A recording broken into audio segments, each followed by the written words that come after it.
बिस्मिल्लाहिर्रहमानिर्रहीम। आज हम एएस लेवल अकाउंटिंग, जिसका कोड है 9706/22, उसका अक्टूबर नवंबर 2021 का पेपर 2 करने जा रहे हैं। पेपर 2 में आज हम अपना लेक्चर का स्टार्ट क्वेश्चन नंबर 1 से करेंगे। And before starting I would like to give you one very important information कि अगर आप प्राचीन एकेडमी के यूट्यूब चैनल की प्लेलिस्ट पे जाएँ, वो आपको फोल्डर वाइज आपके एएस लेवल अकाउंटिंग के वेदर पेपर 1 हो या पेपर 2 हो, उसका एक अच्छी खासी तादाद में सफिशेंट मटेरियल पास पेपर्स में आपको वीडियो फॉर्म में मिलेगा, जो मैंने कराया है। And it is a good opportunity कि आप प्रैक्टिस के लिए नॉर्मली हार्ड कॉपीज़ के अंदर आपको पास पेपर्स मिलते हैं। I tried my level best कि जो टाइम मिलता है मैंने आपके लिए पास पेपर्स वीडियो फॉर्म के अंदर रिकॉर्ड कराए हैं। वो सारे फोल्डर के अंदर पूरे पूरे, लाइक फॉर एग्जांपल अगर हमने मई जून 2021 का पेपर लिया, तो वो सारे क्वेश्चन आपको एक ही जगह फोल्डर के अंदर मिलेंगे। ऐसे ही एमसीक्यूज़ भी आपको मिलेंगे। तो एग्ज़ाम के अंदर दो ही चीज़ें होती हैं, एक आपकी प्रैक्टिस है, एक आपके कंसेप्ट है। कंसेप्ट अगर आपके अच्छे नहीं भी हैं, लेकिन आप टाइम लगाते हैं, प्रैक्टिस करते हैं, तो वो ग्रेजुअली बिल्ड हो जाते हैं कंसेप्ट आपके प्रैक्टिस के साथ साथ। क्योंकि और प्रैक्टिस के लिए सबसे अच्छा मटेरियल आपके पास पेपर होते हैं, कि पास पेपर्स में आपको एग्जामिनेशन की टेक्निक्स की पता चल रही होती है, एग्जामिनर का किस तरीके से पेपर सेट होते हैं ये भी पता चलता है। और नॉर्मली इन पेपर्स के अंदर रिपीटेशन बहुत ज़्यादा होती है, तो जो भी क्वेश्चन वो पूछता है उसमें डिफरेंट तरीक़ों से चीज़ें रिपीट हो के एक नए शेप में आपके सामने आ रही होती हैं।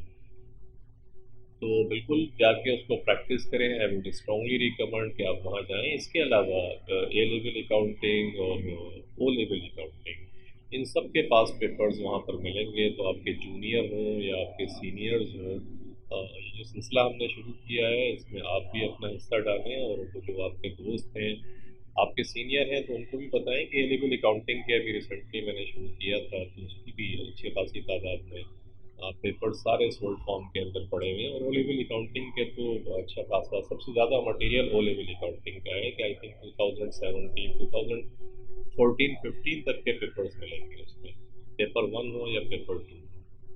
तो इसमें अपना हिस्सा डालें इसके अंदर, और अच्छी लोगों को भी बताएं, अपने इर्द गिर्द जो लोग हैं उस तक इस मैसेज को फैलाएं।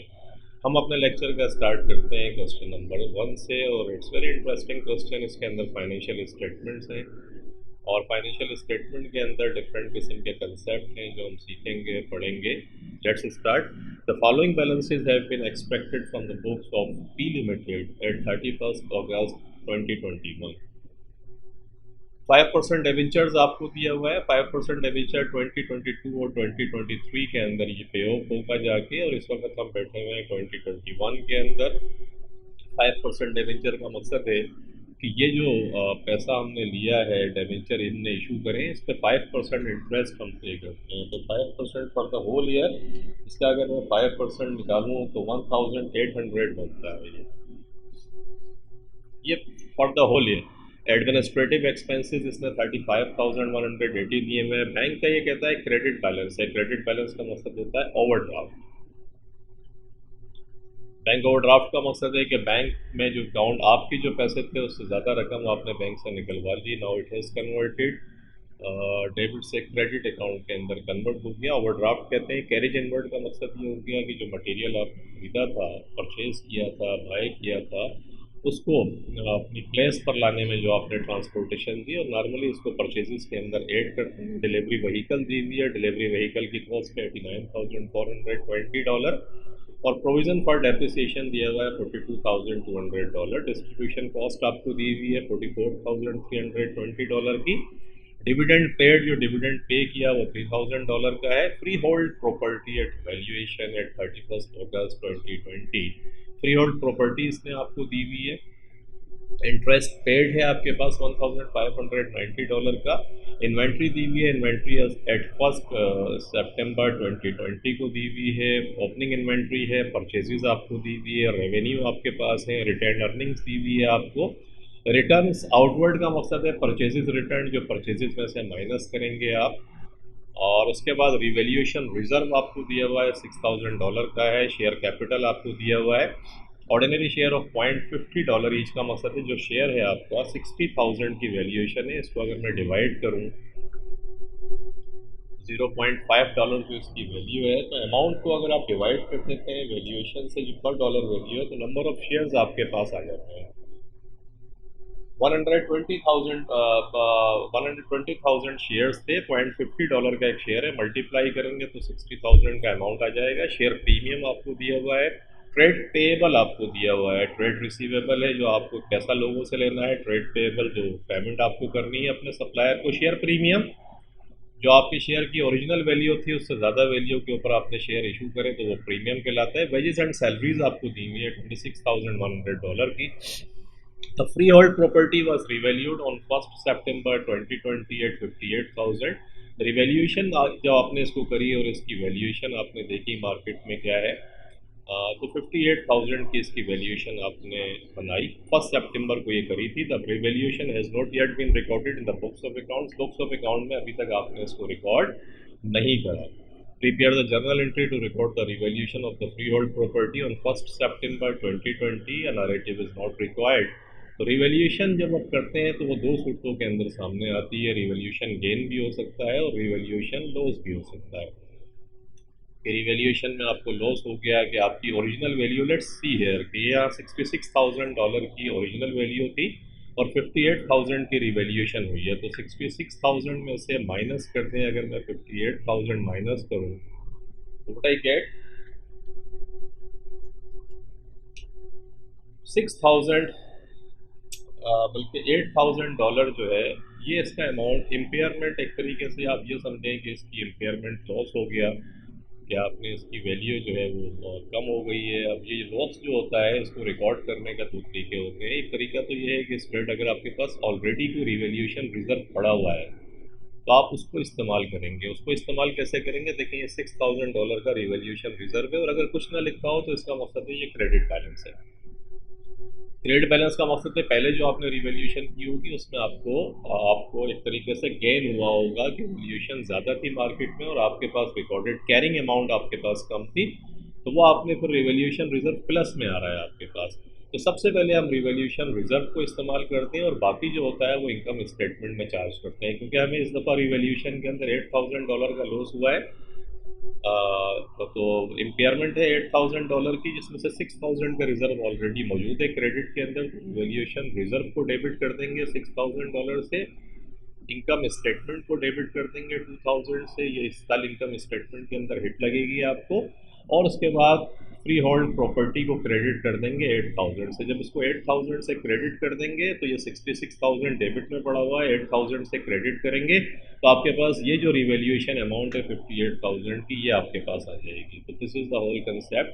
जब भी एग्जाम के अंदर ऐसी कोई चीज़ आए तो आप रिवैल्यूएशन रिजर्व जरूर देखिएगा जाके कि वो पड़ा हुआ है। अगर वो पड़ा हुआ हो तो पहले उसको यूज़ कीजिएगा, और अगर वहीं आपका काम हो जाए तो बेहतर है, और अगर ना हो तो फिर इनकम स्टेटमेंट के अंदर गेन आसान होता है। गेन में तो सिंपल एसेट को डेबिट कर दें और रिवैल्यूएशन को क्रेडिट कर दें। तो this is the whole thing. Let's see इसने क्या करा है, ये भी यही करेगा, लेकिन देख लेते हैं।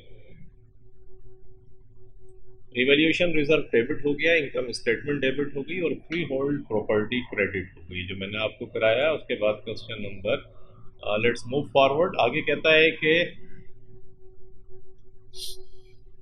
the following information is also available. Revenue includes goods sent to the credit customer on 23rd August 2021 के रेवेन्यू जो है वो इंक्लूडेड है गुड्स, कुछ चीज़ें उसमें शामिल हैं जो आपने क्रेडिट कस्टमर को भेजी थी on 23rd August 2021 on a sale और रिटर्न बेसिस, सेल और रिटर्न बेसिस के ऊपर भेजी थी। Directors were uncertain, directors uncertain हैं, they are not sure about it whether any of these goods would be return, कि इनमें से कोई चीज़ जो है वो वापस आएगी। The selling price of the goods was $6,400 and they had been sold at a gross margin of 25%। क्योंकि जब आप सेल और रिटर्न बेसिस, ये याद रखिएगा, जब इसकी बेसिस के ऊपर जब आप माल बेचें और अगर कोई कंफर्मेशन नहीं आई है कस्टमर के पास, तो वो जो एंट्री आपने की हुई होगी उसको फिर आप रिवर्स करेंगे। रिवर्स करने का मकसद ये है, सेल्स आपने अगर रिकॉर्ड करी थी, से $6,400 की अगर आपने रिकॉर्ड करी है, तब आप क्या करेंगे,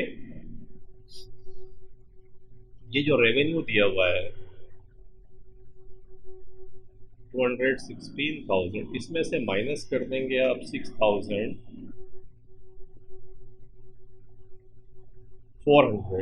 तो यहाँ से आप माइनस कर दें इसमें से, क्योंकि ये आपने इसमें रिकॉर्ड किया हुआ है, तो अब यहाँ से ये माइनस हो जाएगा।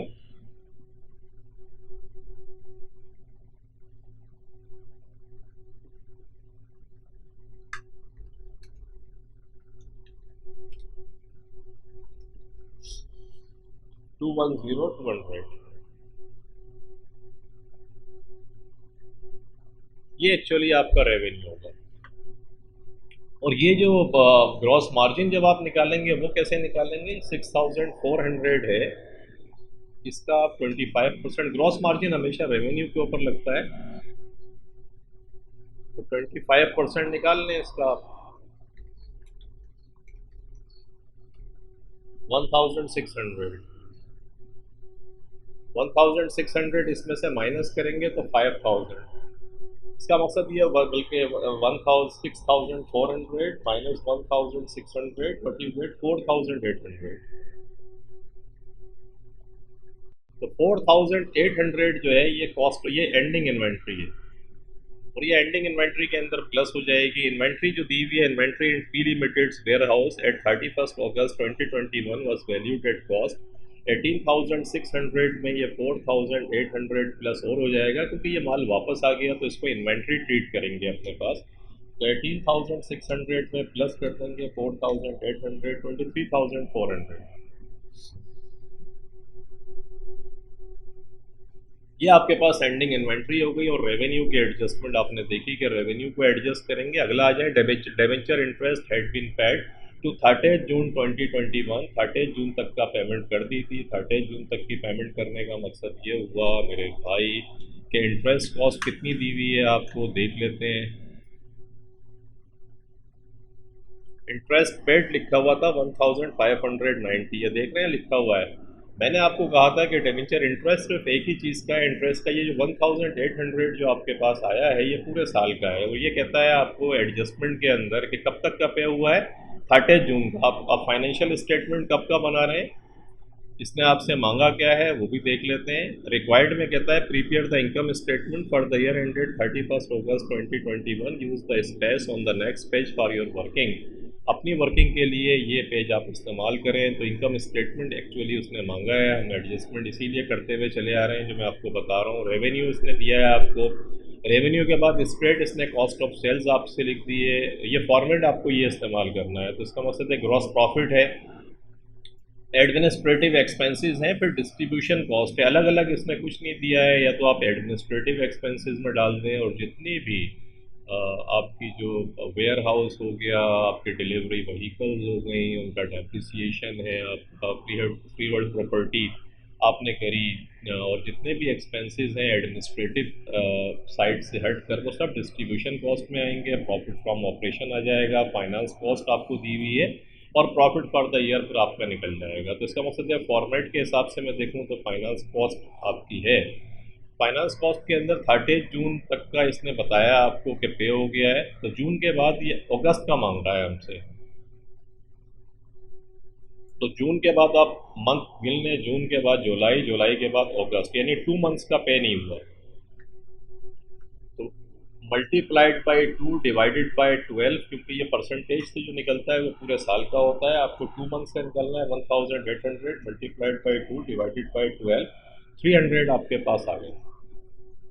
ये 300 जो आपके पास है, ये 300 2 मंथ्स के हैं, और ये आउटस्टैंडिंग इंटरेस्ट है। तो आप क्या करें, ये जो इंटरेस्ट पेड लिखा हुआ है इसके अंदर 300 आप और प्लस कर दें लाके, क्योंकि ये आपका एक तो ऑलरेडी पेड था, फर्दर ये आपके पास आया तो 1,890 ये फाइनेंस कॉस्ट आपकी होगी। याद रखिएगा 1,890, और वो क्यों आया मैंने आपको कैलकुलेशन करके बताई।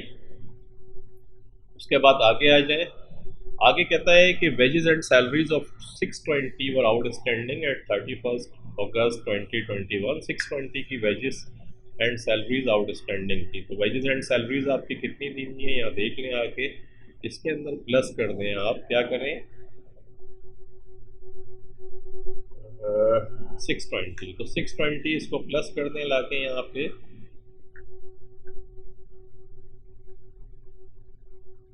कितना आ गया, क्योंकि ये आउटस्टैंडिंग है तो आप डेफिनेटली इसको फिर प्लस कर देंगे अपने पास 26,720। ये आपके पास टोटल सैलरीज एंड वेजेस आ गए। आगे कहता है कि wages and salaries are to be charge as follows, ये एज फॉलोज होगा। एडमिनिस्ट्रेटिव एक्सपेंसेस के अंदर 25% चली जाएंगी और डिस्ट्रीब्यूशन में 75% जाएंगी। तो इसका आप निकाल लें 25% एंड 75%। तो इसका आप 25% निकाल लें और इसी का निकाल लें 75%। तो जब 25% निकालेंगे तो 26, 720 का 25% आपने निकाला तो 6680, और इसका 75% आपने निकाला तो $20,040। $20,040 जो है ये डिस्ट्रीब्यूशन कॉस्ट में चला जाएगा, और ये जो आपने 1680 निकाला है ये एडमिनिस्ट्रेटिव के अंदर चला जाएगा। एडमिनिस्ट्रेटिव एक्सपेंसेस कितने हैं आपके पास, 6680 याद रखिएगा। इसको एडमिनिस्ट्रेटिव एक्सपेंसेस आपको दिए हुए होंगे किसी जगह, देखें कितने, ये एडमिनिस्ट्रेटिव एक्सपेंसेस दिए हुए हैं, तो इसके अंदर प्लस कर लें 6680। तो 35,180 प्लस 6680 41,860। ये 41,860 एक्चुअली आपके एडमिनिस्ट्रेटिव एक्सपेंसेस हो गए। ये एडजस्टमेंट यहाँ आ गई। इसके बाद आगे आए on 31 August 2021 a delivery vehicle was sold for $7,000। एक डिलीवरी व्हीकल आपने $7,000 की फरोख्त कर दी, बेच दी। The vehicle had been purchase on 1 September 2018 for $13,000। 2018 में खरीदी थी आपने $13,000 की। The entries for the sale had been made in the books of account and the sale proceeds had not yet been received। Sale proceeds अभी तक मिली नहीं है आपको, और ये आपने बुक के अंदर रिकॉर्ड नहीं करी है। तो सबसे पहले तो देखें 13,000 था 1 September। आगे कहता है the freehold property is used only as a distribution warehouse. Freehold property सिर्फ डिस्ट्रीब्यूशन वेयर हाउस के लिए इस्तेमाल होती है। Its remaining useful life at 1 September 2020 was estimated to be 40 years. इसकी एस्टिमेटेड लाइफ जो है, अब 1 September 2020 कौन सी डेट है आपको याद होगा, जिस डेट के ऊपर हमने इसको रिवैल्यूएशन किया था। यू रिमेंबर 1 September 2020 को हमने रिवैल्यूएशन करी थी। उसी डेट को इसकी जो रिमेनिंग लाइफ है वो 40 ईयर्स है। तो इसका मतलब ये 58,000 की हमने रिवैल्यूड की थी। इसको अगर मैं 40 से डिवाइड कर दूँ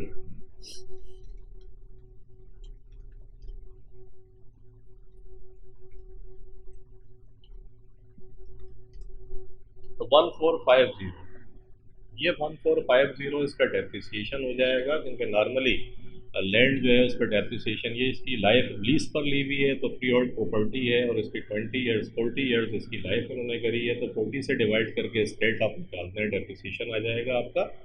और फ्री होल्ड को क्या करते हैं, इसने लिख कर भी दिया है, freehold property return of over the remaining useful life. Remaining useful life जो है 40 ईयर्स है, डिवाइड करते हैं $1,450 आपका डेप्रिसिएशन इसका आ गया। और ये डेप्रिसिएशन क्योंकि इसने कहा है कि फ्री होल्ड प्रॉपर्टी सिर्फ डिस्ट्रीब्यूशन के अंदर इस्तेमाल होती है, तो अगेन ये $1,450 डिस्ट्रीब्यूशन कॉस्ट के अंदर प्लस हो जाएगा। डिस्ट्रीब्यूशन कॉस्ट आपकी कहाँ है, डिस्ट्रीब्यूशन कॉस्ट ये है, इसके अंदर एक तो आपने देखा कि 20,400 याद है, $20,040 जो आपके पास आया था नीचे, वो प्लस कर देंगे 20,040, ये प्लस हो जाएगा, प्लस आपके पास 1,450 डेप्रिसिएशन है, ये भी इसके अंदर प्लस हो जाएगा। ये दो चीज़ें डिस्ट्रीब्यूशन कॉस्ट में प्लस होंगी, क्योंकि अलग से कोई आपके पास हेडिंग नहीं है, और फिर फ्री होल्ड प्रॉपर्टी सिर्फ इस्तेमाल होती है वेयर हाउस के लिए, डिस्ट्रीब्यूशन के लिए। इसलिए आप उसी के अंदर इसको प्लस कीजिएगा ले जाके, उसके बाद आगे आ जाएँ। आगे एक मामला ये है कि 13,000, ये जो मैं बात कर रहा था, आगे देखें डिस्ट्रीब्यूशन की पॉलिसी क्या है। डिलीवरी व्हीकल करते हैं 20% per annum reducing balance method, यानी आपका जो डिलीवरी व्हीकल है उसमें डेप्रिसिएशन की पॉलिसी ये है कि रिड्यूसिंग बैलेंस मेथड, और रिड्यूसिंग बैलेंस मेथड आपको पता है कि जो बुक वैल्यू होती है उसके ऊपर डेप्रिसिएशन की परसेंटेज को हम चार्ज करते हैं। बुक वैल्यू कब आती है किसी एसेट की, जब उसकी कॉस्ट में से उसके एक्यूमुलेटेड डेप्रिसिएशन को माइनस कर देते हैं। A full year's depreciation is charge in the year of purchase but none in the year of disposal. Disposal के साल में कुछ आप चार्ज नहीं करते, लेकिन जिस साल खरीदते हैं उसका पूरा करते हैं, पूरा डेप्रिसिएशन आप चार्ज करते हैं। तो आपने ये फ्री होल्ड जो खरीदी थी, ये कब खरीदी थी? 1 सितंबर को। आपका साल जो एंड होता है वो अगस्त की 31 को होता है। तो इसका मकसद है कि साल के पहले दिन आपने खरीदी, उसके बाद 2018 से लेके अब जो हम बना रहे हैं वो हम जो बनाएंगे इनकम स्टेटमेंट, वो हमें कब बनाना है? अगस्त 2021 को बनाना है। तो 2021 को बनाने का मकसद ये हुआ मेरे भाई कि 2018 से 2019 ये हम निकालेंगे और 2019 से 20, क्योंकि ये 2 सालों का 2 इयर्स का डेप्रिसिएशन आपको निकालना पड़ेगा, क्योंकि सेकेंड ईयर आपका ख़त्म होगा जाके अगस्त 2020 को। उसके बाद सितंबर 1 2020 से लेके अगस्त 31 2021 जिस साल का हम फाइनेंशियल स्टेटमेंट बना रहे हैं, इनकम स्टेटमेंट बना रहे हैं, तो 2 इयर्स का डेप्रिसिएशन चार्ज करने का मकसद ये हो गया कि अगर मैं यहाँ आ जाऊँ, 13,000 थी इसकी, तो 13,000 मल्टीप्लाइड बाई 20% दिया है इसने रेट डिलीवरी व्हीकल का, तो 13,000 मल्टीप्लाइड बाई 20%, 2,600। ये फर्स्ट ईयर का डेप्रिसिएशन आ गया पहले साल का। और इसी 13,000 में से अब इस 2,600 को माइनस कर देंगे ताकि बुक वैल्यू आ जाए 10,400, और इसके ऊपर फिर ये परसेंटेज लगाएंगे 20% के। ये याद रखिएगा, इस 13,000 में से इस 2,600 को माइनस करेंगे तो आपके पास जो वैल्यू आएगी उस पर डेप्रिसिएशन लगाइएगा। इसका फिर आपने 20% लगाया तो 2080 को प्लस कर दें 2,600 में, तो ये 4,680 आ गया। और इस 13,000 में से जब 14,600 को आपने माइनस किया तो 8,320, 8,320 जो है ये आपकी बुक वैल्यू आ गई। ये जो बुक वैल्यू आपके पास आई 8,320,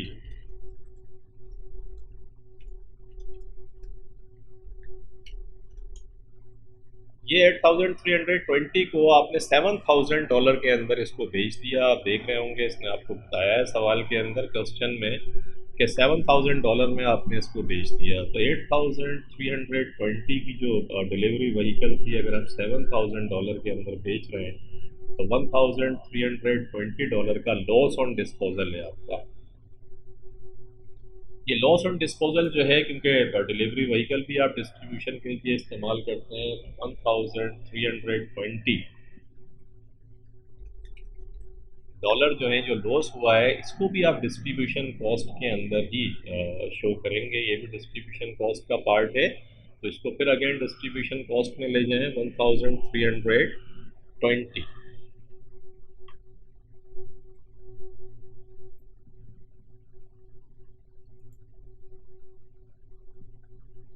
प्लस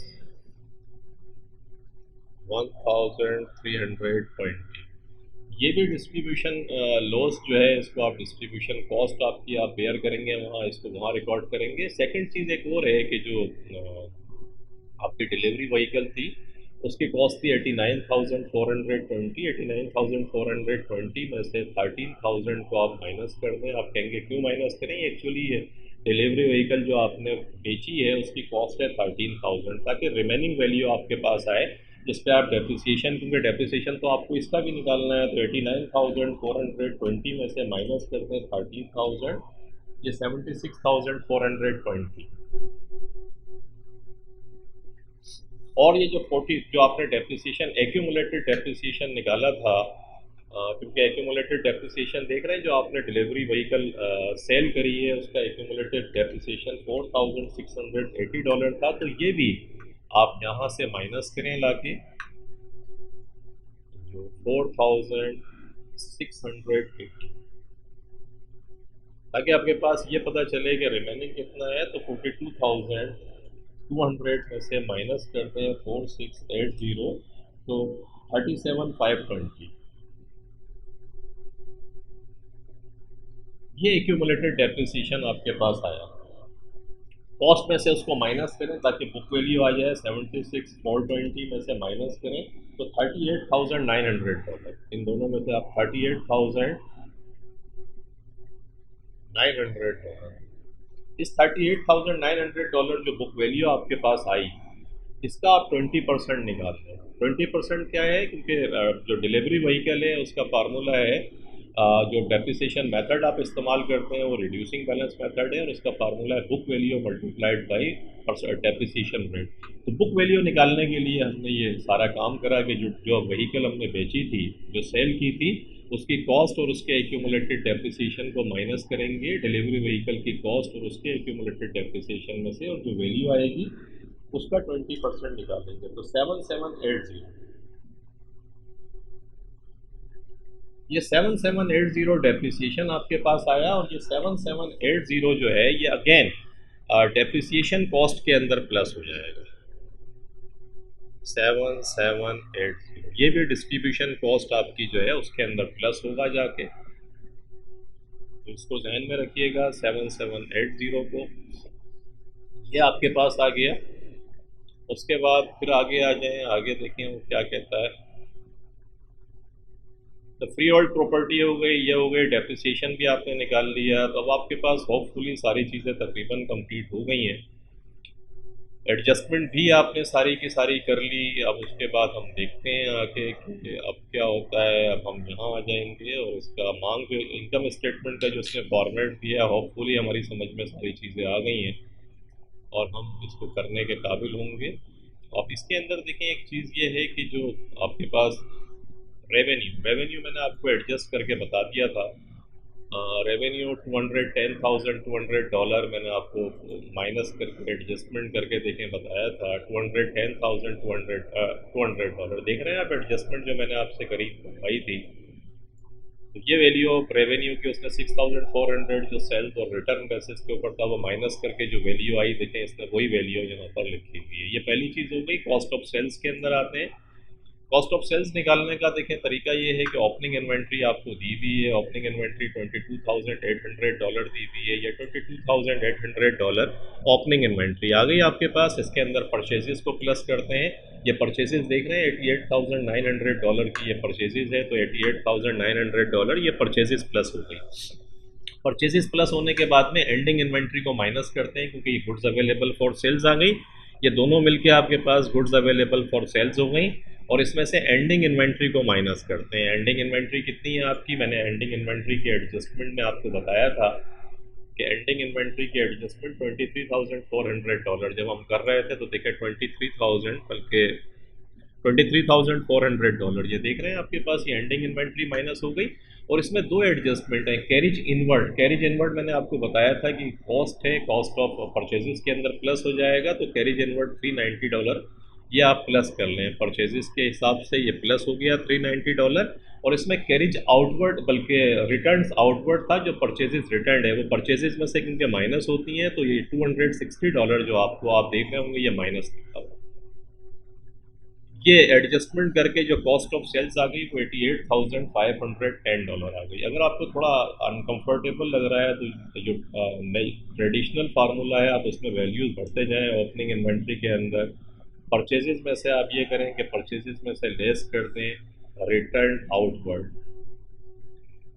तो ये आउटवर्ड आ जाएगा। इसको परचेजेस को प्लस करें, ये वैल्यू आ जाएगी। इसमें कैरेज इनवर्ड जो है वो प्लस कर दें, ला के 8 कर दें इसमें ला के। तो ये एडजस्टेड परचेजेस की फिगर ओपनिंग के अंदर प्लस करेंगे तो आपके पास गुड्स अवेलेबल फॉर सेल आ जाएगी। इसमें से लेस कर दें एंडिंग इन्वेंट्री तो आपके पास कॉस्ट ऑफ सेल्स आ जाएगी।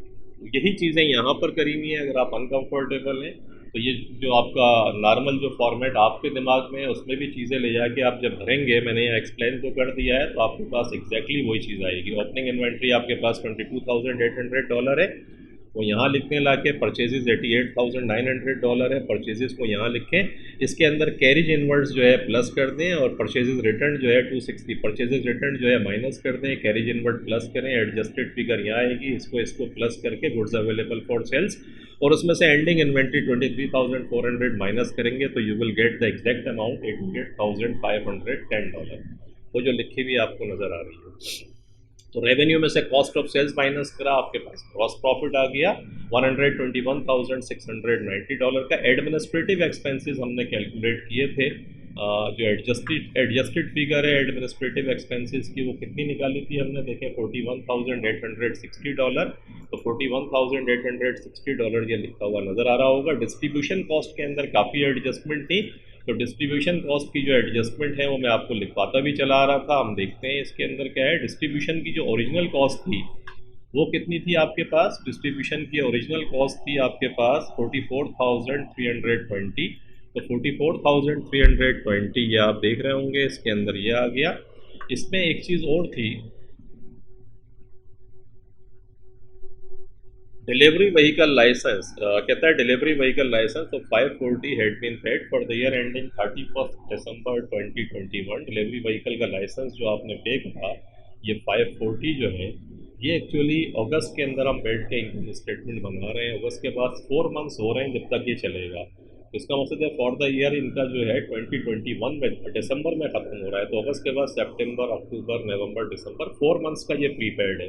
तो मल्टीप्लाइड बाई 4 डिवाइडेड बाई 12 आप कर दें, 540 multiplied by 4 divided by 12 what you get 180। ये 180 जो है वो एक्चुअली प्रीपेड है। प्रीपेड का मकसद है इसकी कॉस्ट पे डिस्ट्रीब्यूशन के अंदर जाएगी, लेकिन ये माइनस होगी, उसमें से माइनस क्यों होगी, क्योंकि 180 का प्रीपेड है, इसीलिए आप देख रहे होंगे कि 180 माइनस लिखा हुआ है। ये देख रहे हैं डिस्ट्रीब्यूशन कॉस्ट आपको नज़र आ रही होगी, मैं इधर कर लेता हूँ।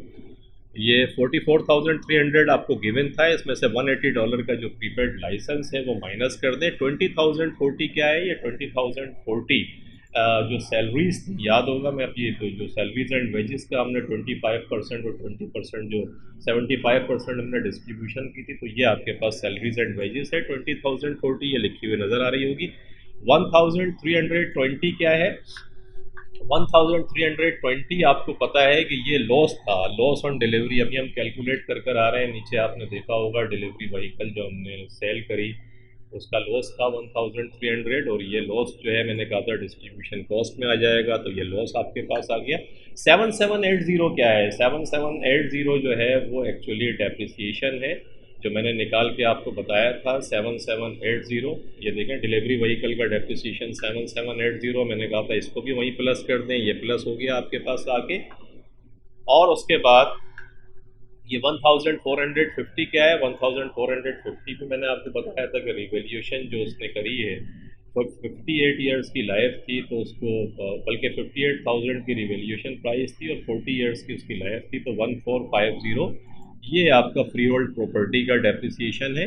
और ये 2000 क्या है, ये 2000 वो है जो सवाल के शुरू के अंदर हमने रिवैल्यूएशन के अंदर जो लॉस हमें हुआ था $8,000 का, इसमें $6,000 जो है उसकी तो एडजस्टमेंट हमने कर दी थी रिवैल्यूएशन रिजर्व के थ्रू, और एक हिट हमें लगी थी इनकम स्टेटमेंट के अंदर, क्योंकि फ्री होल्ड प्रॉपर्टी पूरी की पूरी डिस्ट्रीब्यूशन में इस्तेमाल होती है, तो इसका जो लॉस है जो इनकम स्टेटमेंट के अंदर 2000 का है वो भी एक्चुअली डेप्रिसिएशन डिस्ट्रीब्यूशन कॉस्ट का ही पार्ट बनेगा, इसलिए 2000 ये वाले हैं जो इम्पेयरमेंट लॉस आपने रिकॉर्ड किया है। तो ये सारी एडजस्टमेंट डिस्ट्रीब्यूशन की थी, इन सबको प्लस माइनस कर दें, माइनस सिर्फ एक ही फिगर है $180 जो लाइसेंस था आपका, बाकी सब प्लस होंगी, तो इन सबको करके 76,730 ये आपकी डिस्ट्रीब्यूशन की कॉस्ट आ गई। यही सबसे बड़ी एडजस्टमेंट थी, ट्रिकी पार्ट था इस सवाल का, जो एडजस्टमेंट आपको ध्यान से देखनी थी, यह आपके पास आ गया। एडमिनिस्ट्रेटिव एक्सपेंसेस को और डिस्ट्रीब्यूशन को माइनस किया तो प्रॉफिट फ्रॉम ऑपरेशन आ गया। उसके बाद फाइनेंस कॉस्ट मैंने एडजस्टमेंट करके आपको बता दी थी सवाल के अंदर। फाइनेंस कॉस्ट कितनी है मेरे भाई, फाइनेंस कॉस्ट किधर गई यार, इंटरेस्ट पेड देखें 1890 में समझा के आ रहा हूँ, तो वो आपने इसको माइनस कर दिया, तो प्रॉफिट फॉर द ईयर आपके पास आ गया $1,210। तो दिस इज़ ऑल, इसमें सब एडजस्टमेंट है। अगर आपके कंसेप्ट सही है नहीं भी हैं तो कीप प्रैक्टिसिंग, इंशाल्लाह अच्छे हो जाएंगे। ये आपने देखा कि हमने किस तरीके से करा था। इंटरेस्टिंग क्वेश्चन था जिसमें सारी बहुत अच्छी खासी चीज़ों के कंसेप्ट इसने आपसे पूछे और आपको फॉर्मेट भी दिया हुआ था। इसमें डिस्ट्रीब्यूशन कॉस्ट में कौन कौन सी चीज़ें लेकर जाएंगे, कैसे एलोकेट करेंगे। These were the tricky points. Licence वाला ट्रिकी था कि 4 मंथ्स का प्रीपेड आ जाएगा उसके अंदर। फाइनेंस कॉस्ट था कि आपकी जो कॉस्ट आउटस्टैंडिंग है फाइनेंस इंटरेस्ट उसको आपको प्लस करना था। वर्किंग भी उसने देखे कहा हुआ है, तो वर्किंग मैंने आपको कर करके दिखाई है। इसी को आप थोड़ा सा फेयर फॉर्म के अंदर कर लें, इसी वर्किंग को जो मैंने कराई है जिस तरीके से, तो आपके पास वर्किंग का पार्ट भी पूरा हो जाएगा। आगे कहता है prepare a statement to show the balance of retained earning at 31 August 2021 after the preparation of the income statement. Income statement prepare करने के बाद में रिटेन अर्निंग का बैलेंस हमें दिखाना है। देखिए ज़िंदगी आसान है, कोई इशू नहीं है इसके अंदर, बहुत सिंपल हो गया। रिटेन अर्निंग का बैलेंस उसने आपको दिया हुआ था सवाल के अंदर, ये ओपनिंग बैलेंस दिया हुआ है। इसकी एक डिविडेंड आपने पे करा है, ये देख रहे हैं डिविडेंड पेड आपने करा है, एक एडजस्टमेंट ये है। और बाकी तो इनकम है, इनकम स्टेटमेंट आपने निकाली, इनकम तो आप निकाल कर आ रहे हैं $1210। तो रिटेन अर्निंग का बैलेंस 24,200 दिया हुआ था, डिविडेंड पेड आपने माइनस किया। क्वेश्चन में 3000 दिया हुआ था, प्रॉफिट जो आया है उसको प्लस कर लिया, तो आपके पास एंडिंग बैलेंस आ गया। ये बड़ा आसान था, सिंपल, अगर आपकी समझ में आ रहा है तो आसान है बहुत। डिविडेंड और प्रॉफिट दो चीज़ें। उसके बाद आगे आ जाए, एडिशनल इंफॉर्मेशन कहता है आपसे कि the directors wish to reduce the level of trade receivable. Trade receivable का बैलेंस ये रिड्यूस करना चाहते हैं, तो उसके लिए कहता है कि state two ways in which the level of trade receivable of the business could be reduced. आप ज़्यादातर कैश के ऊपर फोकस करें, कैश सेल्स आपकी करें। अगर ट्रेड रिसीवेबल करते हैं तो कोई पॉलिसी बना लें। अगर पॉलिसी ये होती है नॉर्मली कि जितने दिन का आपने क्रेडिट दिया है उसकी प्रॉपर मॉनिटरिंग रखें आप। तो जब आप ट्रेड रिसीवेबल अपना माल बेच रहे हो क्रेडिट के ऊपर, तो प्रॉपर स्क्रूटनी करें कि जिन लोगों को आप माल दे रहे हैं वो नॉर्मली उनकी वर्थ भी है या नहीं है, या आप ऐसे ही माल जो है, क्योंकि नॉर्मली सेल्स एंड डिस्ट्रीब्यूशन के लोग सिर्फ अपनी सेल्स बढ़ाने के लिए माल तो बेच देते हैं, लेकिन पैसा recovery it's a big issue for every company practically. इंशाल्लाह when you will be qualifying and coming into the practical world, corporate world, तो वहाँ आप देखेंगे कि हर कंपनी जहाँ जहाँ आप जाएंगे वहाँ ये इशू है कि यार ये रिकवरी जो है वो कैसे होगी। Recovery is the big issue for all companies, और उसकी मेजर रीजंस यही होती है कि नॉर्मली मॉनिटरिंग स्लो होती है। जब आप दे रहे होते हैं तो आप उस वक्त जो है इतनी केयर नहीं करते जो आपको करनी चाहिए।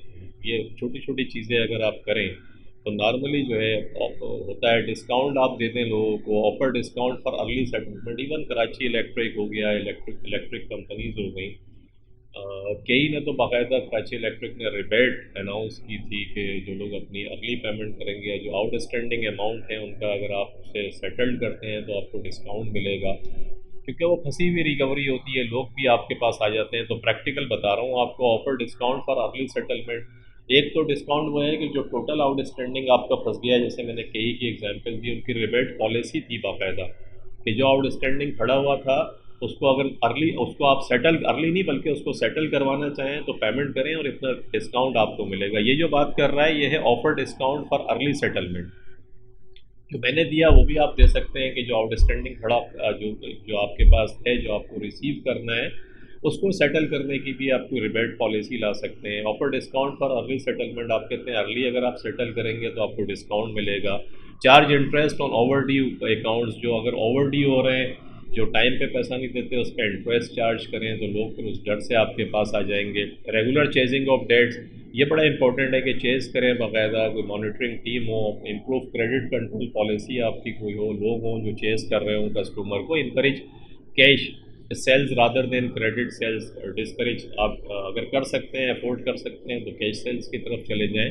डेट फैक्टरिंग का मकसद ये होता है कि डेट फैक्टरिंग में कुछ कंपनीज होती हैं बाकायदा जो बाकायदा यही काम करती हैं कि जो डेट्स हैं, जो रिकवरी है उसको रिसीव करती हैं, उस पर कुछ परसेंटेज वो आपसे लेती हैं कि वो रिकवर करके आपको आपका डेट देंगी और उस पर एक परसेंटेज कमीशन लेंगी। तो आप ये भी कर सकते हैं, अगर आपके पास लोग नहीं हैं तो इसको आउटसोर्स कर दें कि उन लोगों से करवाएं जिनके पास ये एक्सपर्टीज़ है, इसे डेट फैक्टरिंग कहते हैं। तो ये वाला पार्ट भी आपका हो गया मेरे भाई। आगे आते हैं, the directors have plans to expand the business and they are considering two options. Business expand करने जा रहे हैं, दो ऑप्शंस हैं। Make a right issue of 80,000 ordinary shares of $0.50 each at a premium of 25%। कि राइट इशू कर दें और प्रीमियम के ऊपर शेयर को करें, पैसा आ जाएगा, या फिर ये करें 8% डिवेंचर करें, 2027 और 2028 में वापस करेंगे 50,000 रेज करने के लिए। Advise the director which option they should choose. कौन सा ऑप्शन चूज करें डिपेंड करता है।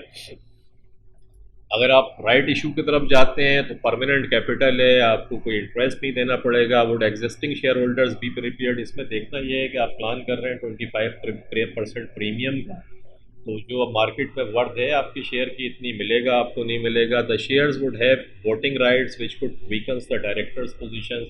अब जब जितने शेयर्स आप ज़्यादा इशू करेंगे, इतने लोग आएंगे, तो वोटिंग राइट्स फिर आपका कम होगा, डायरेक्टर्स की पावर डाइल्यूट होगी। But dividend payment would be discretionary. यहाँ एडवांटेज ये है कि डिविडेंड डिस्क्रिशनरी है कि आप पेमेंट करें या ना करें। नॉर्मली ना इंटरेस्ट देना है, डिविडेंड भी अगर आप इस पोजीशन में नहीं है तो चूज़ कर सकते हैं कि ना दें। वुड राइट इशू भी फुल्ली सब्सक्राइब। क्वेश्चन ये है कि ये पैसा वाकई आ जाएगा या ये फेल हो जाएगा, लोग सब्सक्राइब नहीं करेंगे। ऑप्शन 2 में है company already has 36,000 debenture due for payment 2022 में आपने देखा कि $36,000 पे करना है, तो रिस्क है 8% interest. Rate is more expensive than the current तो इस वक्त हम 5% पे कर रहे हैं, ये 8% पे बातें कर रहा है इशू करने की, तो ये रेट भी ज़्यादा है। और ऑलरेडी हमारे पास पेमेंट के लिए डिवेंचर्स मौजूद हैं। Debenture interest don't have voting rights. So यहाँ एडवांटेज ये है कि ये डिवेंचर है, वोटिंग राइट्स नहीं है, तो आपका कंट्रोल लूज नहीं होगा। Will leave the company very heavily reliant on existing burrowing. आपकी गियरिंग बढ़ जाएगी। गियरिंग का मकसद है कि you will B reliant on the outside जो रिसोर्स है, लाइक डिवेंचर पे आप रिलाई कर रहे होंगे, तो गियरिंग पार्ट आपका बढ़ेगा। और मैं रिक्वायर्ड सिक्योरिटी हो सकता है वो बैंक आपसे जो लोग दे रहे हैं, जो इदारे दे रहे हैं, वो सिक्योरिटी आपसे मांगे, तो depends on the condition of the company. ये एडवांटेजेस और डिसएडवांटेजेस हैं, तो company should decide according to its condition. ये एक स्टैंडर्ड जुमला लिख दिया करें कि the company should I mean to say review all the positions, all the points, और उसके बाद डिसाइड अकॉर्डिंगली। अब उसके बाद जनाब ये क्वेश्चन नंबर 1 आपका कंप्लीट हो गया। यहाँ होप आपकी समझ में आया होगा, काफ़ी एक्सटेंसिव क्वेश्चन था। तो मिलते हैं इंशाल्लाह फिर नेक्स्ट लेक्चर क्वेश्चन नंबर 2 के साथ। टेक केयर, अपना बहुत ख्याल रखिएगा। अल्लाह हाफ़िज़।